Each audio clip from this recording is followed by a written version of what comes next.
तो उसमें ये है कि आपको सबसे पहले तो जो आपके पैसे लगेंगे वो आपके इस डिवाइस के लिए लगेंगे जो मैंने भी आज से 4 महीने पहले दिए थे 10,000। और इसी से रिलेटेड एक और क्वेश्चन था कि आपको जो आते हैं ऑर्डर्स वो आपको कितने मतलब करीब से या कितने दूर से आते हैं। तो मुझे ये कि अब मैं जो हूँ मैं पिंडी इस्लामाबाद के आप समझ लें मिड में हूँ। तो मुझे इस्लामाबाद से भी आ रहे होते हैं ऑर्डर्स और पिंडी से तो ऑफ कोर्स आते ही आते हैं। तो अस्सलाम वालेकुम viewers, welcome back to my channel. आज मैं आपके लिए एक और फूड पांडा से रिलेटेड वीडियो लेकर आई हूँ। आपको पता है मैं पिछले कुछ दिनों से इसी से रिलेटेड वीडियोस बना रही हूँ। उम्मीद है आपको वो वीडियोस पसंद आ रही होंगी। आज भी जो मैं वीडियो बना रही हूँ इसमें मैं आप ही के कुछ पूछे हुए सवालों के जवाब दूंगी जो कि आपके लिए बिजनेस स्टार्ट करने के लिए बहुत फायदेमंद साबित होंगे। तो वीडियो स्टार्ट करने से पहले जो न्यू व्यूअर्स हैं वो मेरे चैनल को सब्सक्राइब कर लें ताकि मेरी हर वीडियो आपको टाइम पे पहुंच जाए। तो चलें फिर शुरू करते हैं आज का व्लॉग।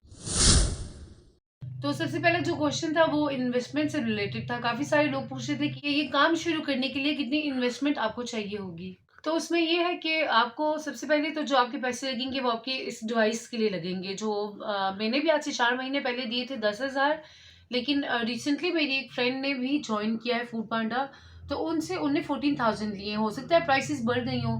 तो अब यही जो है ये अब 10 है या 12 है या 14 है, ये जो होगा यही आपकी जो रजिस्ट्रेशन फ़ी होगी वो आपसे लेंगे और वो आपसे लेके तो वो आपको फिर ये डिवाइस देंगे। तो आपके शुरू में तो आपके इतने पैसे लगेंगे। बस जब आपके पास डिवाइस आ जाएगी उसके बाद जो आपकी इन्वेस्टमेंट है वो आपके मेन्यू पर डिपेंड करती है। यानी कि आपके आपने क्या पकाना है, आपने क्या सेल करना है। मेन्यू का ये है कि जो भी आप पैसे लगाएंगे वो आपको हर हफ्ते बाद जो है आपके प्रॉफिट के साथ आपको वापस हो जाते हैं। मतलब कि आपने जो भी आपने मेन्यू रखना है, आपने वो पकाना है, जब वो आपका हफ्ता बिकेगा। फूड पांडा की जो पेमेंट है वो हर वीक के बाद आपको आ जाती है। तो आपने जो भी इन्वेस्टमेंट आपने लगाई होगी वो आपको हर वीक के बाद आपके प्रॉफिट के साथ वापस मिल जाया करेगी। तो मेरा नहीं ख्याल इसमें कोई बहुत बड़ा वो है कि आपके पास कितनी इन्वेस्टमेंट हो कितनी ना हो।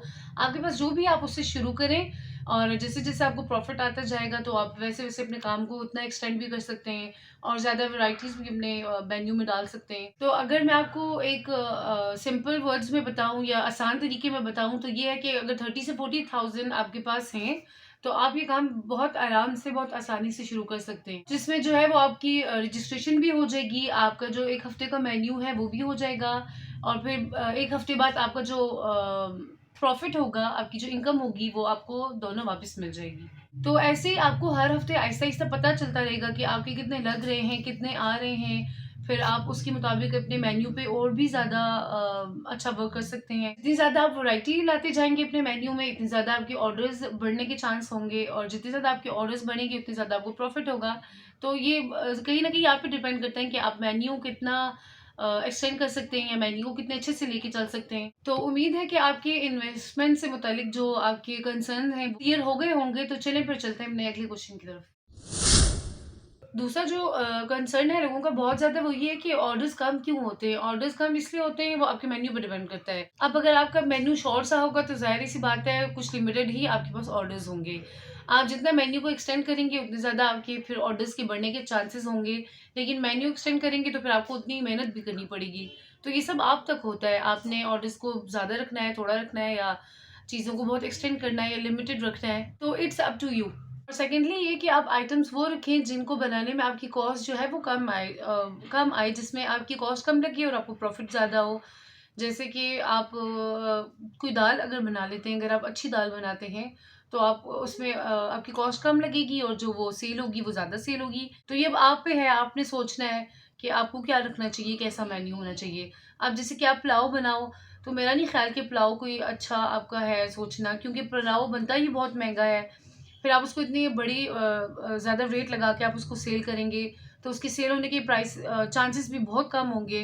फिर उसपे आपको प्रॉफ़िट भी नहीं इतना आएगा, तो फिर मेरा नहीं ख़्याल ये कोई स्मार्ट आपका डिसीज़न होगा। इसलिए आप कोशिश करें कि आप चीज़ वही पकाएँ जिसमें आपकी कॉस्ट कम आए और आपकी वो ज़्यादा सेल हो और आपको पता हो कि आपको उसमें बहुत प्रॉफ़िट हो सकता है। अब मेरा जैसे कि मेन्यू है, मेरे मेन्यू में है हलीम, कढ़ी, लोबिया, ये तीनों जो चीज़ें हैं, इन तीनों चीज़ों पे मुझे कॉस्ट कम पड़ती है, लेकिन मुझे इन पे काफ़ी अच्छा फ़ायदा हो जाता है। तो मेरी ये तीनों चीज़ें पक्की हैं, शुरू से हैं, अब तक मैं बना रही हूँ और हो सकता है मैं इसी को आगे कंटिन्यू करूँ। अब मीठे में भी हम अक्सर कुछ ना कुछ बना लेते हैं जो हमें दिल करता है। उसके बाद चाइनीज़ में मैं स्पैगेटी बना देती हूँ, मैक्रोनी बना देती हूँ, तो उसपे भी कॉस्ट कम होती है और हमें अच्छा प्रॉफ़िट हो जाता है। अब जैसे पुलाव हो गया, बिरयानी हो गई और कढ़ाइयाँ वग़ैरह होगी, बना मैं सब लेती हूँ। अगर आपको रेसिपी चाहिए हो तो मेरे चैनल पे बहुत सारी रेसिपीज़ हैं, आप उनको देखें। लेकिन उसमें फ़ायदा नहीं है क्योंकि उसमें कॉस्ट ही इतनी ज़्यादा बढ़ जाती है कि आप जब उसको सेल करने की बारी आती है, फिर आपको प्राइस बहुत बढ़ानी पड़ेगी। जब आप प्राइस बहुत बढ़ाएँगे तो फिर ऑफ कोर्स जब कस्टमर जो खरीदेगा तो फिर वो ऐसे तो नहीं खरीदते ना कि बहुत ज़्यादा महँगा हो, तो फिर क्योंकि डेली खरीदना होता है। फिर अब एक प्लेट ही आप इतनी महँगी अगर बेचेंगे तो कौन खरीदेगा? फिर इसलिए आप चीज़ वही बनाएँ जिसकी कॉस्ट आपको कम पड़े, आपको प्रॉफ़िट ज़्यादा हो और आपके कस्टमर्स भी आपके पास आएँ।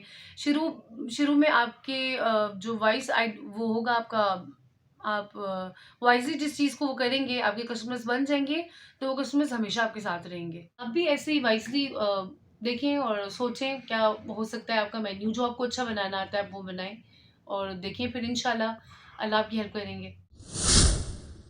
थर्ड क्वेश्चन जो था वो ये था कि हम किस एरिया में जो है वो फूड पांडा स्टार्ट कर सकते हैं। तो ये कोई इतनी बड़ी बात नहीं है, अगर आपके पास स्मार्टफ़ोन है और आपके स्मार्टफ़ोन में फूड पांडा आ रहा है तो ऑफ़ कोर्स फिर उसमें होम शेफ़ भी होगा। इसका मतलब है अगर आप चीज़ें मँगवा सकते हैं तो आप उसमें सेल करके खुद बेच भी सकते हैं। मतलब कि आप भी उसमें काम कर सकते हैं।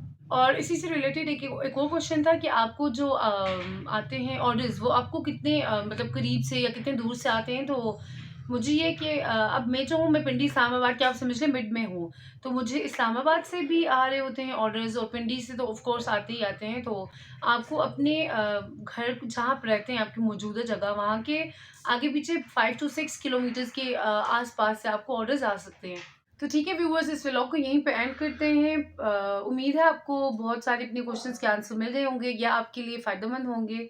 तो चलें ठीक है, मेरे चैनल को सब्सक्राइब कर लें, वीडियो को शेयर कर लें अपने और भी बहुत सारे फ्रेंड एंड फैमिलीज़ के साथ, जिनको इनकी ज़रूरत हो ख़ास तौर पे। ठीक है फ्रेंड्स, फिर मिलते हैं अपने नेक्स्ट व्लॉग में, तब तक के लिए अल्लाह हाफ़िज़।